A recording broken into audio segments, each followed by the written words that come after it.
देश और देश की हालात आर्थिक रूप से जितने हम नीचे गए हैं उसको पटरी पर लाने में लंबे वक्त लगे। कोरोना बहाना हो सकता है, कोरोना वैश्विक संक्रमण है, सबको पता है, खतरा है, सब पर मानवता पर खतरा है, लेकिन जातिगत जनगणना किए बगैर आपके मूल बीमारी का पता नहीं चलेगा।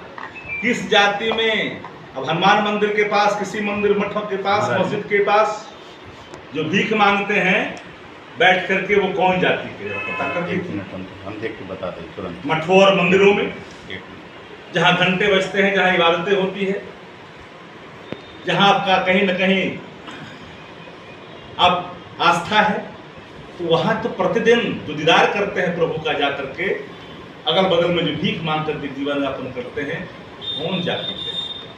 जब तक इसकी वास्तविक स्थिति की पड़ताल नहीं एक बार हो जाएगा, एक बार होना भी चाहिए, एक बार सबको समझना चाहिए कि एक बार इस देश के अंदर में जनगणनाएं जातिगत होनी चाहिए, ताकि लोगों को पता चले कि शैक्षणिक रूप से, आर्थिक रूप से, सामाजिक रूप से कौन कमजोर है। उसके आधार पर अगर बजट का आकार, बजट तो आसानी होगा आपको उन्नयन के रास्ते अख्तियार करने में। तो सिर्फ और सिर्फ जो कल का जो कार्यक्रम है पूरे बिहार के हर जिला मुख्यालयों पर, पूरे तौर पर जिला कमेटी हर प्रखंड अध्यक्ष और पंचायत अध्यक्षों को और वार्ड लेवल पर उन्होंने संसूचित किया भी है, जैसा मुझे जानकारी प्राप्त हुआ है। और एक असरदार और जोरदार और अनुशासित प्रदर्शन और एक संयुक्त मेमोरेंडम जिलाधिकारी को अपने अपने जिलों में लोग उनको देंगे, उनके माध्यम से भारत की सरकार को जाएगा कि भाई बिहार की भावना ये है, बिहार की आवाम की देश की भावना ये है, देश की भावना ये है। अब नीतीश कुमार जी भी कह रहे हैं कि जातिगत जनगणना होनी चाहिए, तो होनी चाहिए, तो मेमोरेंडम बना करके नेता प्रतिपक्ष ने प्रस्तुत किया है, आपने ही पत्र लिखा है, निकलिए। भाजपा भी साथ में थी, उस सदन का सदस्य मैं भी था जिसमें पारित हुआ था, हम लोग के सामने पारित हुआ था, तो स्वाभाविक तौर पर सदन का भी मानना है।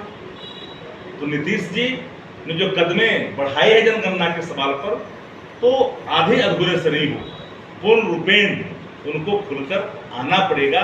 और आंदोलन को कहीं न कहीं जब तक आप सहयोग नहीं करेंगे तो आपके निर्णय पर भी सवाल खड़े होंगे, क्योंकि आप अगर ये कह करके सिर्फ हवा दे करके या सांकेतिक आप पहल कर करके, सांकेतिक अपना समर्थन दे करके वापस जाएंगे तो लोग इसको स्वीकार नहीं करेंगे, आपको खुलकर आना पड़ेगा।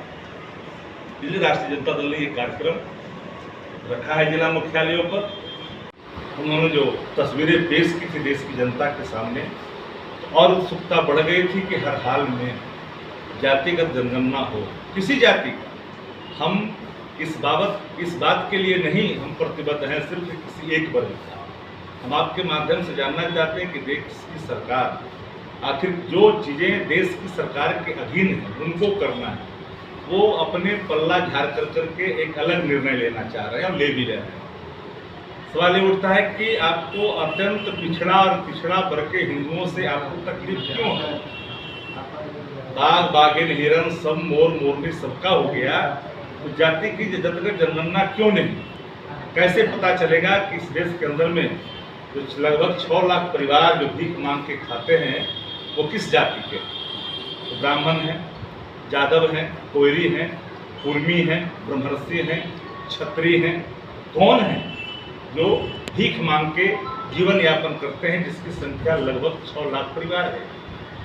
लगभग 13% से अधिक इस देश के अंदर में जो हमारा जनसंख्या का जो परिवार है वो एक कमरे में रहने पर विवश है। ये रफ्ते देश की सरकार ने जारी किया था, तो इतने लोग जो एक रूम में पूरे परिवार एक कमरे में रहने के विवश है, वो किस जाति के, वो किस वर्ग के हैं? 30% जो आबादी जो कृषि पर आधारित है वो किस जाति का है, किस वर्ग का है, किस धर्म का है?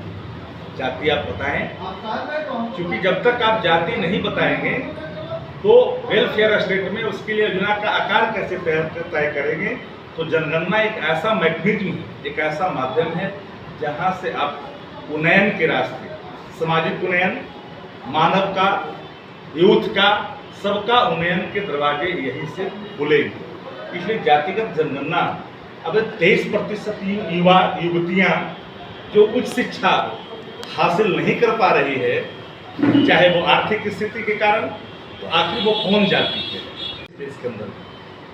लगभग 51%, 50% से अधिक 51% जो दिहाड़ी मजदूर हैं वो किस जाति के हैं, यह बताना पड़ेगा देश की सरकार को। देश की सरकार अपने संघीय जिम्मेदारी से कभी पलट नहीं सकती है।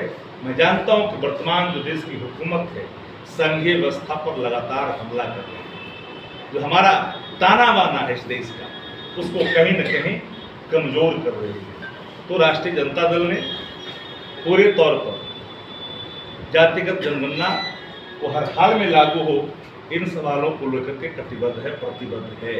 और यही कारण है, इसके साथ साथ हमने जिक्र किया जो बैकलॉग है, जो नीतियाँ हैं, उसको आप लागू करिए, क्योंकि जब इस देश में बिहार बेरोजगारी का पहला केंद्र है, इस देश के अंदर में बिहार बेरोजगारी का पहला केंद्र बना, 2 करोड़ रोजगार का वादा मुकर जाना, पकौड़े छालने का जुमला पेश करना और ऊपर से 200 रुपये पार कड़वा तेल कर देना प्रति लीटर के हिसाब से।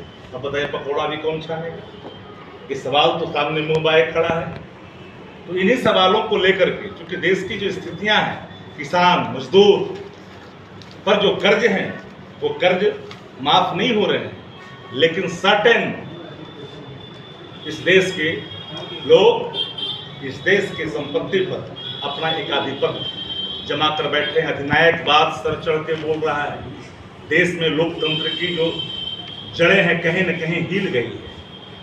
इस देश को 4 गुजराती चला रहे हैं, 2 बेच रहे हैं, 2 खरीद रहे हैं। देखना पड़ेगा सबको।